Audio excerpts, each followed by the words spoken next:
허리 한국의 뭐 보수 교단에서는 평신도를 대예배 강단에 세우지 않습니다.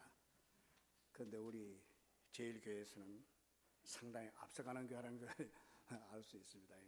정은진 목사님이나 이 남신도에서 예수님이 평신도인데도 불구하고 평신도들은 이 대예배 강단에 안 세우는데 오늘 저보고 설교를 해달라고 부탁을 했습니다. 사실 저는 전두환 정권 때 유학생이라는 이름으로 추방을 당해가지고 카나다에서 6년 동안 살면서 3년 동안 전도사라 목회를 하고 이제 설교를 한 적이 있습니다. 그럼에도 불구하고 이렇게 했으니까 27년 만에 제가 강단에 서니까 어안이 벙벙합니다.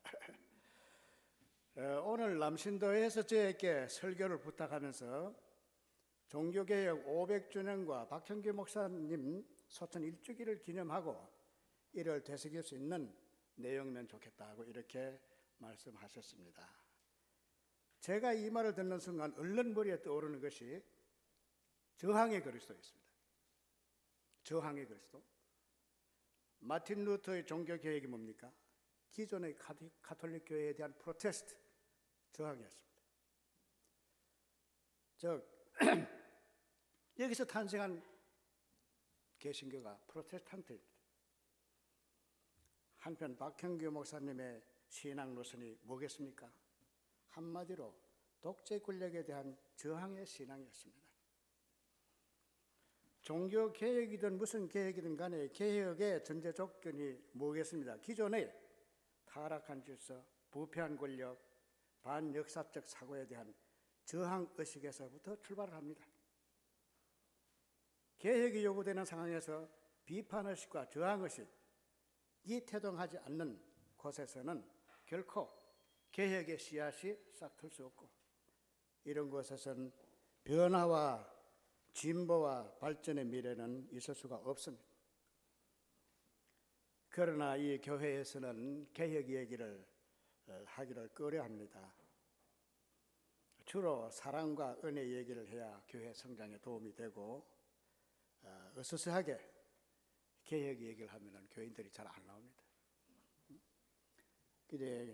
영국 그 성공의 대주교의 이름을 잊어먹었습니다만 그 양반은 강대상이 하나님하고 가까워지면 교인이 줄고 강대상이 하나님하고 멀어지면 교인이 늘어난다 그랬습니다. 이 의미 있죠. 그 오늘의 이 한국 교회를 봅시다. 비판이 대상이 되었고 세상에 대한 모범은커녕 비난이 대상이 되고 있습니다. 그래서 매년 교인이 줄고 있고 교회도 줄고 있다고 합니다. 교회는 사회로부터 소외되고 역사로부터 낙오되고 있습니다. 예를 들면 강남의 모 교회는 건축허금 한 번에 건축허금 한 방에 2,100억이 쏟아졌어요. 그래서 사회 비난을 샀죠. 그러면서도 종교단체니까 세금을 못 내겠대요. 비난받아 마땅하지 않습니까? 대부분의 대형교회들은 거대한 기득권을 가지려니까 권력기관과 손을 잡아야 하고 불의에 대한 비판과 저항을 삼가해야만 교회가 잘 됩니다. 결국 국정을 농단한 부패 권력을 옹호하기 위해 태극기 모독 집회에 앞장서는 일부 대형교회를 보지 않았습니까? 부도덕과 탈선과 타락의 극치를 달리는 현상입니다. 이 탈선과 타락의 원인이 뭐겠습니까? 놀라지 마세요. 하나님에 대한 오직 믿음만을 강조하는 보수신앙입니다. 야, 저 한 장로 쭉 이상한 소리 하네. 신앙에 대한 비판을 하다니.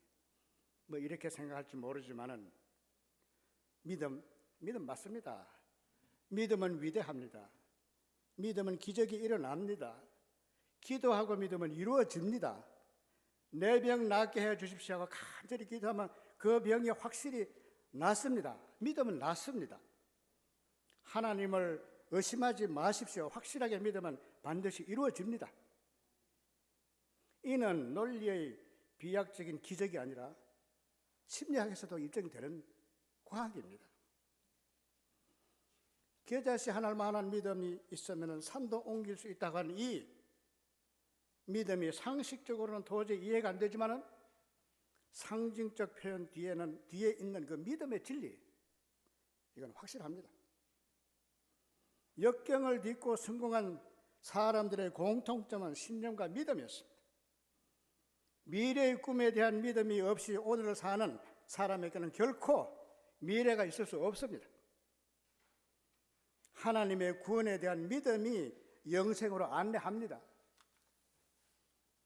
종교는 신앙이고 신앙은 종교의 핵심입니다. 그런데 이처럼 믿음이 이처럼 중요한 만큼 그런데 이 믿음이 갖고 있는 위험성도 크다는 사실을 우리가 알아야 합니다. 예? 세상의 모든 것이 모호하고 절대적으로 확실한 것은 절대로 없습니다. 그러나 믿음은 절대적입니다. 검은 것도 희다고 믿어버리면 그 사람에게는 절대적이에요. 믿음에는 객관적 판단이나 시시비비가 소용이 없습니다. 그 좋은 예가 이슬람교 극단주의 IS의 테러 행위 아닙니까? 알라 신의 이름으로 무수한 사람을 죽이고 있습니다. 많이 죽일수록 알라 신에게 영광입니다. 이게 신앙이에요. 무섭죠? 또 옛날 그 박태선을 구세주로 믿는 그 신앙촌 집단에서는 박태선이 손 씻은 물을 생명수로 믿고 서로 마시려고 경쟁을 벌였다는 거 아닙니까? 네? 이게 믿음이에요. 또 최근에 언론 보도 보셨어요? 진돗개를 신으로 믿는 종교가 탄생했어요. 진돗개를 신으로 믿습니다. 여기 신자들은 진짜 개새끼들 아니겠습니까? 네? 네. 개새끼라면 너무 신뢰되니 상소니까 개 자녀님들이라고 불러줍시다. 이 밖에 통일교, 구원파, 영생교, 신천지 등 이단 사교에 취해버린 신자들의 열렬한 믿음도 힘 있는 신앙입니다. 그들이 힘이 있습니다. 이른바 그들이 갖고 있는 뜨거운 영성은 대단합니다. 그러나 이것은 성령이 아니라 악령입니다. 사회와 역사에 해독을 끼칩니다. 물론 이런 이단 사교의 신앙을 여기서는 거론을 갖출 수 없습니다만은 문제는 한국의 주류를 이루고 있는 보수 대형교회 중심의 신앙입니다. 개혁을 필요로 하는 그 개혁의 대상들이라는 이 말씀. 물론 사이비 교단의 신앙과 같다고는 말할 수 없겠지만은 사이비 교단의 신앙과 거의 유사합니다. 여하튼 이들의 신앙은 한국 교회를 타락으로 떨어뜨리게 하고 사회로부터 소외되고 역사로부터 버림받게 만들고 있습니다. 빨리 개혁이 되지 않으면 한국 교회는 진짜 소망이 없습니다. 이들의 신앙은 교회 열심, 기도 열심, 봉사 열심히 수십 가지 헌금과 11조도 잘 바칩니다. 구제 활동도 잘하고 선교 사업도 잘합니다. 한국 보수 대형교회들의 일반적 신앙 형태가 이런 겁니다. 그런데 여기에 문제가 있는 게 아닙니다. 이런 거 있어야 됩니다. 이는 모든 종교가 갖고 있는 신앙생활의 기본입니다. 그런데 무엇이 문제인가? 예수님은 이에 대해 문제가 있음을 지적하고 이런 신앙에 대해 책망을 했습니다. 오늘 본문 말씀을 보겠습니다. 박하와 운향과 채소와 11조는 잘 바치면서 정의와 하나님 사랑을 외면하는구나. 바치는 일도 소홀히 해서는 안 되지만은 정의, 사랑 실천해야 한다 라고 말씀하시고 너희같이 신앙생활하는 사람들 화를 입을 것이다. 야단쳤습니다. 이는 정의와 사랑을 외면하는 신앙은 하나님에 대한 신앙이 아니라는 말입니다. 한국의 보수 대형교회들도 구제사업, 장학사업, 수재민 돕기, 해외 선교사업 등 이웃사랑에 관심을 갖고 있습니다. 그러나 그들의 신앙은 하나님에 대한 믿음을 나의 이기주의와 나의 소원에 더 크게 연결시키고 있습니다. 다시 말하면 하나님께 드리는 기도가 나의 축복, 나의 소원 성취, 나의 행복, 나의 평화와 나의 동정에만 주로 집착되어 있습니다. 이 부분이 기복신앙, 사이비신앙하고 비슷한 겁니다. 이에 비하면 이웃에 대한 관심은 너무 소홀하고 있다는 것이 예수님의 책망이고, 나아가 나의 개인 구원에만 생명을 걸고 이를 목표로 삼고 이웃 구원, 사회 구원, 민족 구원, 역사의 아픔 등에는 외면하고 있다는 지적, 이것이 오늘 예수님의 지적입니다. 다시 말하면 사회가 정치적 악마의 소굴이 되어 많은 시민이 그 지옥에서 신음해도 새벽기도 열심히 해서 나만 축복받고 천당 가면 할렐루야 아멘. 이 신앙이 사이비 신앙입니다. 여기에는 하나님이 없습니다. 왜? 하나님은 사랑이기 때문에. 사랑보다 더 적극적인 사랑이 정입니다. 예를 들어 최근에 가장 심각한 안보 문제를 봅시다. 북한의 실체가 뭡니까? 북한의 실체가 뭡니까? 북한이 김정은 정권이 북한입니까? 북한은 영원한 우리 동족이고 민족, 그 사람들의 주인입니다. 예? 그런데 노상 북한에 대해서 뭘 하면은 그 굶어 죽어가는 우리 동족이 뭐 구제 좀 하자면은 종북 좌파라고 몰아붙입니다. 이런 회개망측한 세상 속에서 우리가 살고 있다는 이것을 우리가 눈을 똑바로 뜨고 예언자적 시각으로 돌아가는 거, 이걸 제대로 보지 않으면 다 당합니다. 누구든지 당합니다. 지식 있는 사람 더 당합니다. 문재인 대통령이 인도 쪽 지원을 북한에 하겠다고 하니까 뭐 난리 법석입니다. 보수계층. 이는 한국의 주류가 한국의 역사, 남북통일 한국의 역사 구원을 외면하고 있는 예이고, 또 사회 구원을 외면하는 예를 들어볼까요? 더 심각합니다. 온갖 적폐에 대해서 교회가 비판하면서 시정하려고 나오는 교회가 없습니다.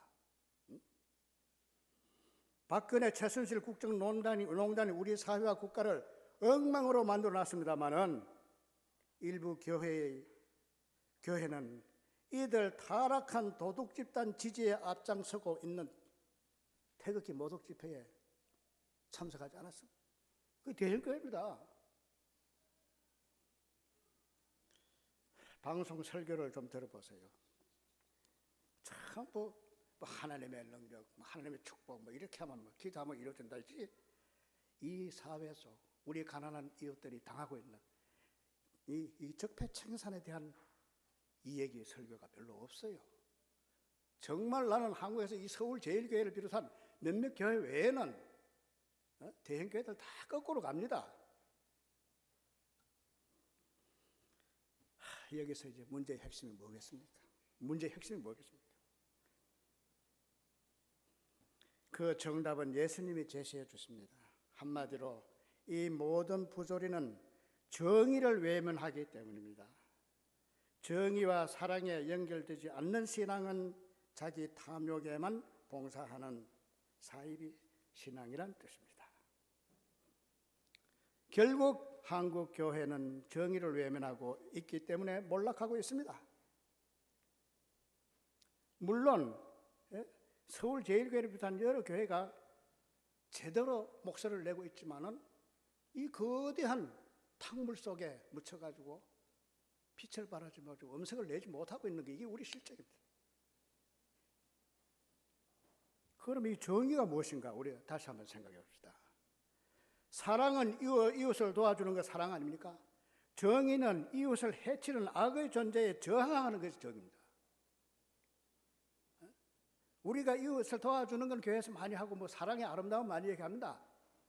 그러나 이웃을 해치는 악의 세력을 저항하고 여기에 도전하려면 위험성이 따르니까 모두 안전을 택하지.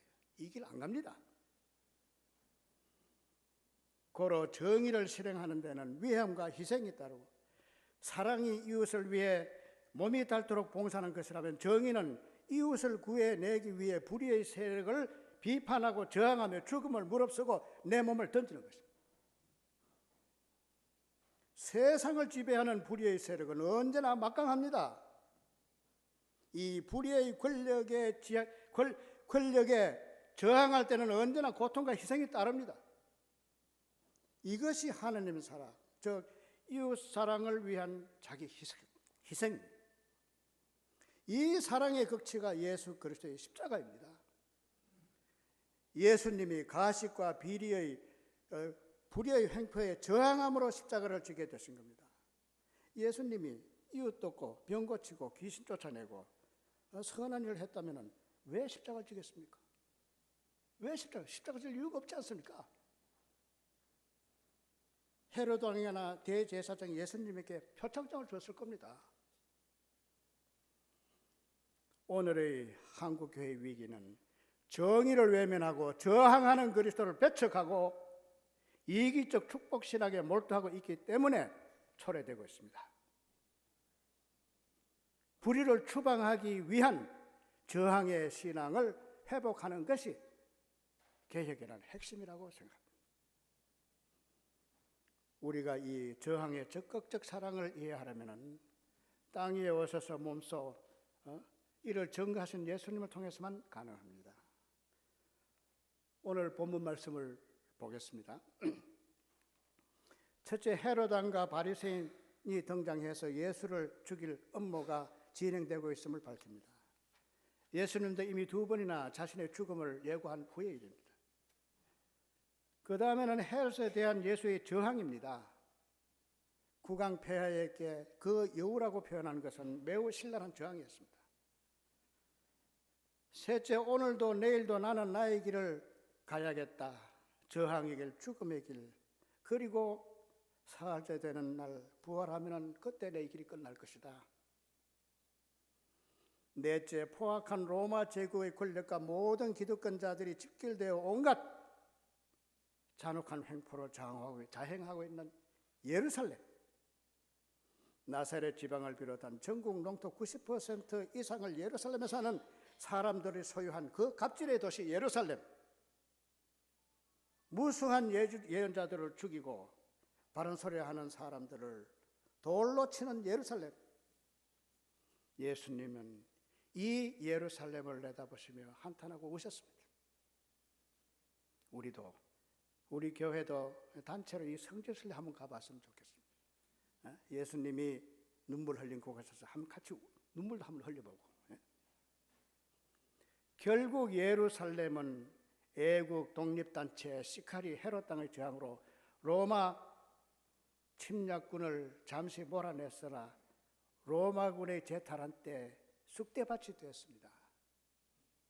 쑥대밭이 되었습니다. 이때 부서지지 않는 모퉁이의 돌 성벽 하나가 지금도 기념으로 남아서 이게 보존되어서 이게 눈물의 벽으로 보존되고 있습니다. 통곡의 벽으로. 오늘 본문 말씀에 보면 헤롯 왕과 바리새인이 등장하는 이 예수를 죽이려는 그 배후 음모에 우리가 잠시 좀 알아보겠습니다. 헤롯은 정치 권력을 상징하고 바리새인은 정치 권력과 결탁한 기득권층입니다. 기득권층은 언제나 진보가 없습니다. 이건 언제나 보수층입니다. 보수란 과거와 기득권을 지킨다는 뜻입니다. 이는 변화와 개혁과 미래와 창조와 개척의 뜻을 가진 진보와 발전과 대칭됩니다. 우리의 하나님은 항상 구름기둥과 불기둥으로 앞에 서서 인도하시지만 보수 계층들은 항상 뒤를 돌아봅니다. 애굽에 있는 고깃가마 잘 먹던 시절, 박정희 경제, 또 못된 거는 이제 70년 전 남북 무슨 빨갱이 남북 대결, 항상 그거 생각한다. 예수를 죽이려는 대표적인 배후 세력이 정치입니다. 정치 세력이었습니다. 권력이 뭡니까? 룸사이트 교수는 권력의 본질은 악마의 속성이라고 했습니다. 권력은 남을 지배하는 것이지만 천사는 남을 봉사하는 겁니다. 악마의 속성을 가진 권력이란 감시받고 견제받는 것만큼밖에 스스로 선해지지가 않습니다. 그래가 누군가는 정의의 힘으로 견제를 해야만 그나마도 권력이 그만큼 선해진다는 얘기예요. 예수님은 태어날 때부터 정치 권력과의 대결이었습니다. 동방박사들이 별을 따라 가다가 헤롯을 만나 예수 탄생의 소식을 전하자 헤롯 왕의 가슴 속에는 자기 권력을 흔드는 존재일지도 모른다는 위협을 느껴서 예수를 죽이려고 음모를 합니다. 이 전형적인 정치 음모죠. 또 베들레헴 유아들을 모조리 다 죽여버립니다. 예수님의 이 같은 정치적인 피비린내 나는 저항 속에 정치 대결하면서 태어난 게 우리 기독교입니다. 예수님. 이에 대한 예수님의 대항은 어땠습니까? 예수님은 불의를 절대로 용납하지 않았습니다. 신랄하게 비판하고 저항했습니다. 오늘 본문 말씀 보십시오. 예수님은 헤롯상을 향해 그 여우라고 표현했죠.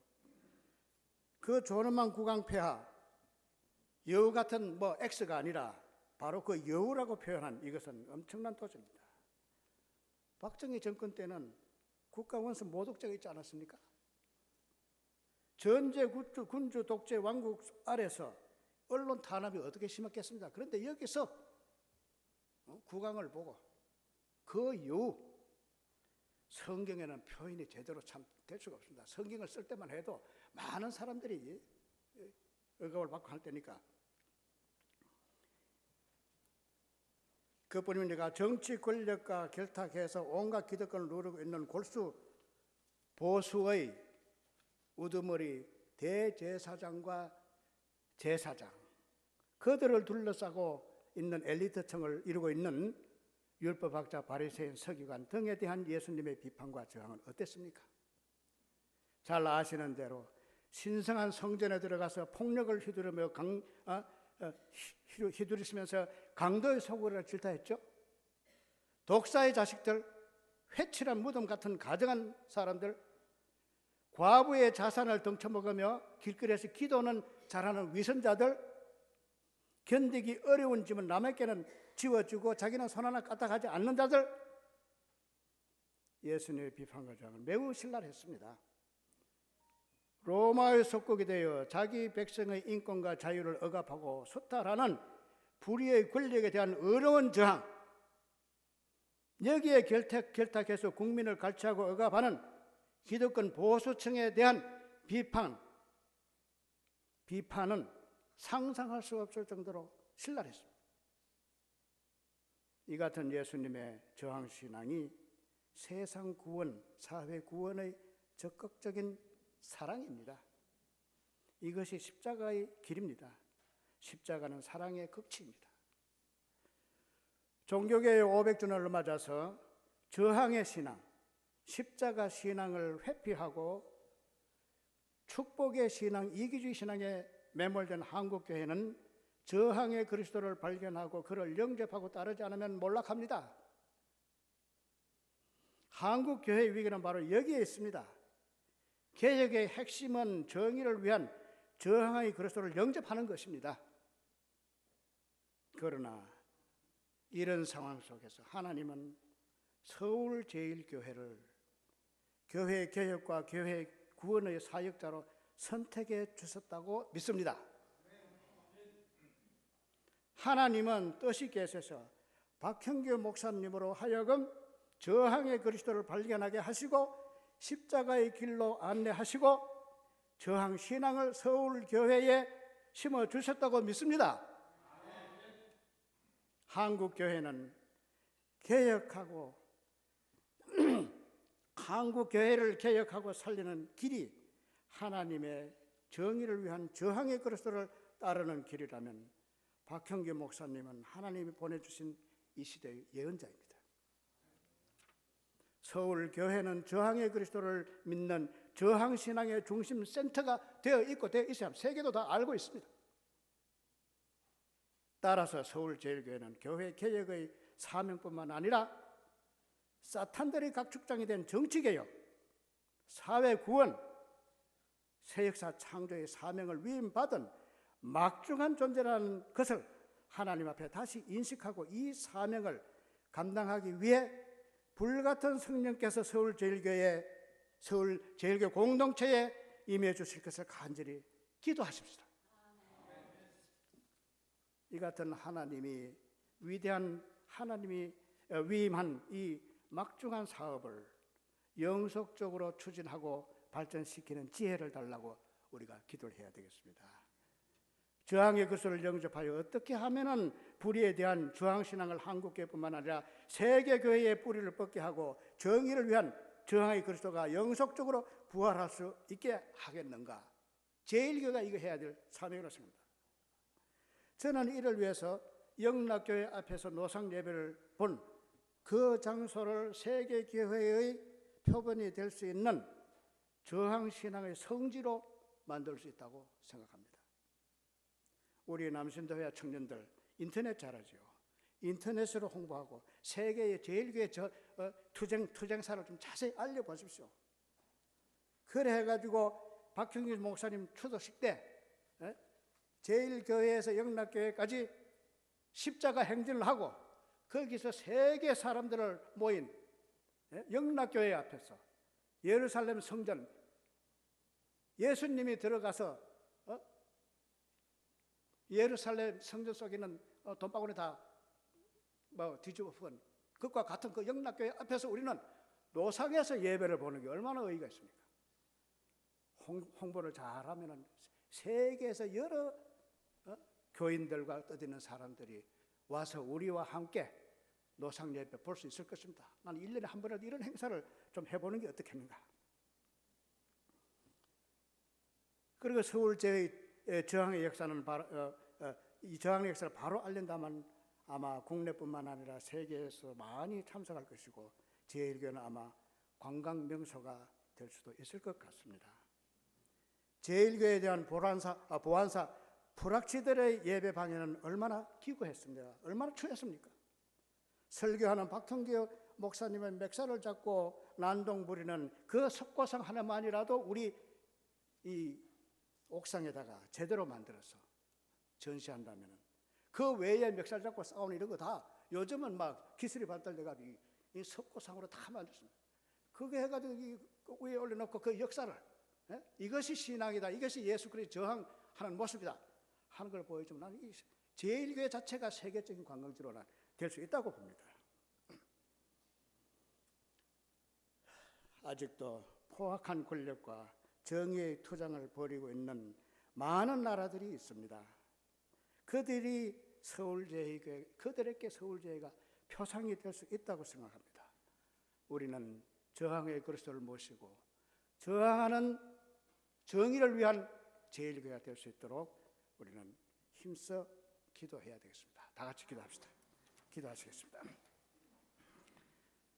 사랑하시는 하나님 아버지, 우리는 오늘 하나님의 크신 은혜와 따뜻한 사랑, 행복한 축복 속에 가리워져서 잘 보이지 않던 저항의 예수님과 선한의 그리스도를 발견했습니다.